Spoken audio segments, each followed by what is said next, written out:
Well, hello there, and thank you for joining me on my weekly exploration video. If you've been following this series, we've been looking at various concepts from Heilkunst medicine, but with the very specific intention and purpose of bringing those very specific medical concepts and philosophies and showing how they apply to life in general. So this, although I'll be talking about some of Hahnemann's very specific principles as usual tonight, but not stopping at medicine, but really showing how that applies to your life in general. So the relatively short topic I have tonight, but I hope it's nice and packed with meaning, even in its smallness. I'm going to start with the phrase Aude Sapere, which is probably the very most famous phrase that anyone remembers from the Organon. For probably obvious reasons. It's the inscription at the front of the book. So every time you open the Organon, there it is, Aude Sapere. And it doesn't take long till you go and find the translation for that. Actually, it says right in the Organon, my edition, it has the English translation right there. But Aude Sapere, so it means in English, dare to know or have the courage to know. So why would knowledge or discovering knowledge, why would that take courage? You know, especially in our modern age with the internet and Wikipedia and Google and all this information at our fingertips, isn't it just a matter of typing in a word or a phrase and then there it is? Like, you don't have to work, you don't have to sweat, you don't really have to do much exertion of any kind other than maybe boot up your computer, perhaps if that's something that you have to do in the morning. But let me go here to my screen. Let's dive in a little bit to our phrase here, Aude Sapere. Oops, I have to click this button first. So, yeah, there we go. So I've got just some of my notes on my screen here. And as I say, this inscription, pardon the dog noise in the background, but this famous inscription at the beginning of Hahnemann's Organon is this Latin phrase, Aude Sapere, or dare to know, as I said. And so what is that all about? Well, first of all, we're going to get a little bit into some translations and what some words mean here, but we have to, first of all, come to grips with what the word knowledge actually means. And as I kind of alluded to a moment ago, information and knowledge are very different things. We kind of take them to be synonymous if we're speaking loosely, but they're very different things. They work differently. We acquire them differently. We can use them differently. They can bring us different results in life and in medicine and all the ways we use information or knowledge. But that's the first thing, and what we'll get a little more specific, but just kind of cement this idea in your mind that information and knowledge are not synonyms. And if you catch yourself using them as synonyms, just smack your hand lightly and smarten up. Dare to know, Aude Sapere. So let's start with the first word, the Aude. And as I wrote on my little note here, it actually has the same root, the same etymological root as the English word audacious, to be really bold or courageous, or, to really kind of, fully show up or fully express yourself in a situation. This is the same root in Latin, where this English word audacious, and it has essentially that same root meaning: the boldness, the courage, the showing up as your full self, as I said. So hold that in mind. We have this whole idea of courage or boldness, as we kind of know from the translated version. And this second word is quite interesting. And by the way, I meant to say at the beginning as well, that whole phrase, the Aude Sapere, Hahnemann didn't invent that. He was one of many authors over the ages who have used that phrase, but it takes on a very special meaning when it's uttered by Hahnemann, when it comes out of Hahnemann's mouth in his age and at the beginning of his Organon and the beginning of his teachings of Heilkunst. It has a very, very special meaning, and we'll come to see a little bit more what that means. Because as I say, he was not the first to use it. Many authors of the past, famously Immanuel Kant, the famous Enlightenment philosopher. He used that at the beginning of one of his works. I forget exactly which one, but it kind of had a very similar connotation. But again, in that context, it took on a slightly different nuance or a slightly different connotation. But anyways, here's Hahnemann. He's reusing this old phrase, but I think it's kind of infused with a very special meaning that only Hahnemann would kind of connote in such a phrase. So back to our translations here. So the sapere, again from Latin, it could have a meaning such as to taste, like you taste something, or more in the general sense, you kind of have an experience in life. You know, you experience something, experience a person or a situation or some event or something like that. You have direct knowledge, direct experiential knowledge of it.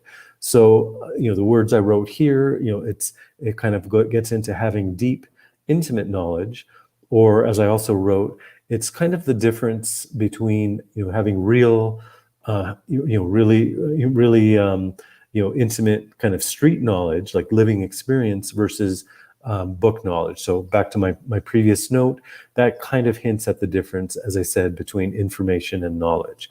So sapere, as I said, is this deep, intimate knowledge. And if you are familiar with any Romance language, perhaps French or Spanish, Portuguese, Italian, these Romance languages, the modern Romance languages, of course, are built on the original Latin. And they also have, like where Latin has sapere, you may be familiar in French or these other languages, the difference between verbs like savoir and connaître. So where English only has one verb, to know, I know this, I know that, I know how to do this, I know this person, we use I know for every kind of knowing in English. But in the Romance language, they have two verbs for the same thing, because there's more nuanced connotations that we can actually find in those two verbs. So the savoir in French, or the sapere in Latin, is, as I said, this more deep, intimate knowledge, kind of a deep personal knowledge and experiential knowledge, as opposed to the other verb in French, connaître, which is more of an informational knowledge. I know that 2 and 2 is 4, or I know some fact, I know some basic piece of information, something like that. But anyways, here we are in our Latin, the sapere, the Aude Sapere, our dare to know. So there's a little bit of the translation. And let's move a little bit into Hahnemann's actual writings. We have this inscription which begins it, but let's go to perhaps what's the second most famous phrase in the Organon, and that also comes right at the beginning. In his very first aphorism, number 1, we have, I'll just read it, it's so short. The physician's highest and only calling is to make the sick healthy, to cure, as it is called. So very, very straightforward. He's basically saying, if you're a doctor, you have to cure disease. You have to cure your patients of their diseases. So, okay, well, that's a little bit of the duh factor, but there you go. It's pretty straightforward. But what I want to really dive into is the footnote. And I'll do that in just half a second. But that very, very first phrase, if you've been following my video series, the physician's highest and only calling, that's something I've spoken on that phrase before. I'll speak of it many times again in the future. But that, in fact, is the name of this project, this video project and some of the other writings I'm doing. I've named as an umbrella term, I've named my whole project the physician's highest and only calling, because to me, there's so much connotation, so much rich meaning kind of hinted at in those first few words. So anyways, let's get into his footnote. So he says the physician's highest and only calling is to make the sick healthy, to cure, as it is called. But then that's very short, but then he gives us kind of a long footnote. And I'll read the footnote, but I'll kind of throw in comments as I'm going here. He says, the physician's calling is not to spin so-called systems from empty conceits and hypotheses concerning the innervation of the life process and the origins of disease in the invisible interior of the organism, on which so many physicians, mongering for fame, have hitherto wasted their time and energy. So that's a more typical Hahnemannian sentence. It's kind of long, this Germanic kind of long sentence, but it's already very interesting. What is he saying here? Back to my previous note when I was saying that information is not knowledge. Well, he's kind of giving us a more expanded version of that sentiment. And as he's saying here, you don't want information. He didn't use that word, but that's really what he's saying. You don't want empty conceits and hypotheses. And it's so interesting. Like there's several sections in the Organon where he says some similar things, but really what he's getting at here is you don't want information, as I'm saying. And as he's spinning it out, in his view, in his understanding, that way of, peddling information, gathering information. What is his phrase here? He talks about the physician who are mongering for fame. Well, what is fame? Fame isn't something that cures your patients. It's something that feeds your ego. And he said right there in aphorism 1, your job is to cure your patients, cure disease. So if your job is to cure, why are you chasing after fame? And again, he didn't use the word information, but he may as well have. And he could have said something along the lines of this whole mongering for fame, stoking your ego, this whole basis of information rather than knowledge. What we could say perhaps is, maybe this is more of a tweetable version of Hahnemann. He didn't, of course, think in tweets like we do now, but maybe he could have said that information is really the snack food of the ego. You're just kind of stuffing your face with information. You're feeding that ego function, but you're not getting to knowledge. You're not helping your patients. You're not curing your patients. And of course, this is not just about medicine. I'm just using this as an example. You can take this to the whole way of how you live your life. You don't want to be stuck on an information diet. You want to be Aude Sapere. You want to be confronting all your inner blockages, unfolding your resources so that you become this living, dynamic embodiment of knowledge, not just in medicine, but in your life in general. Anyways, I'm going to go back to reading this footnote here. We just got one sentence in. The physician's calling is not to make countless attempts at explanation regarding disease appearances and their proximate cause, which must ever remain concealed, holding forth in unintelligible words or abstract and pompous expressions in order to appear very learned and astonish the ignorant, while a sick world sighs in vain for help. So then again, just like we had the word, mongering for fame in the first sentence, now we have the word pompous, we have the word appear very learned. So again, he's bashing down any physician who is on this ego trip and is not really doing their main job, which is curing the sick, curing their patient. So where else does he go? So he goes on to say, of such learned fanaticism, to which the name theoretical medicinal art is given, and for which special professorship are instituted, we have had quite enough.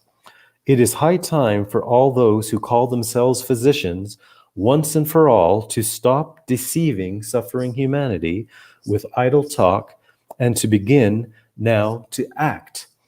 That is to really help and to cure. So anyways, that's quite, that's quite short for Hahnemann, but that's a few nice long Germanic sentences. So let's just put that away for the moment. I'm going to go back to my notes. Yeah, so we have this physician's highest and only calling. They're to cure disease, but we have that opening inscription, the Aude Sapere. So we're already in this whole thought process of, not just the physician, but all of us, living our life day to day. Our true pursuit, our true reason for being here, being in this human existence, our human form, we're really in a pursuit of knowledge, right? So again, information is nice, it has some use, but if you really get caught up in that whole information mill, as Hahnemann outlined for us here, you're going to really be kind of getting ground down in that whole ego snack food, as I called it, right? That's not the food that really opens you up as a person and really brings the deepest parts out of you. So in some of my previous videos, we've talked about living thinking. We've talked about the dynamic function of language in the last video. So if you start putting all these pieces together, we come back full circle to Hahnemann again, and we get this very powerful difference between information and knowledge, what knowledge is, why it takes courage, why we need to really get into that deeper living thinking, like from my previous video, that participative thinking. And this is, again, Hahnemann is giving this